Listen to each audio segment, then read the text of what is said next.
crec que esteu enregistrant els darrers catalanoparlants del Rosselló. La manera rossellonesa de parlar català són els darrers. Al poble hi havia 700 o 800 persones, tothom parlava català. Haguessis parlat francès, haguessin pres per un idiota. Ma mare sempre pas parla francès, el meu. Tothom parlava català a l'època.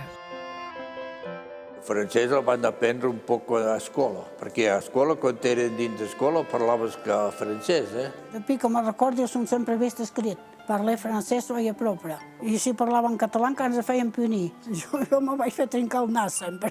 Oui. Ah, sí. On m'a foutu un cot de punts al nas. Vous parlez français aux enfants et pas catalan. Voilà. Bon, mais c'était vraiment en catalan parce que lui, s'il rencontrait mes grands-parents, parlava en català.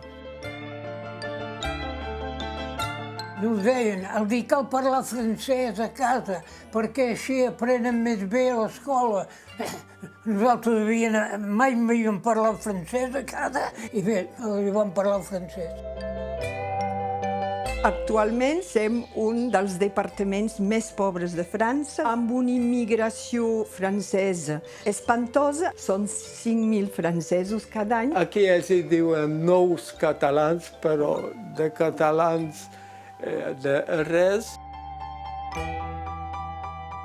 Me sembla que la meva vida sembla més a una vida de català que una vida de francès. Per tota la gent del país que té aquell català passiu, és una qüestió de voluntat. Jo soc content i soc fiat que els meus fills i els meus petits fills parlin el català. No hi ha per tirar coets, evidentment.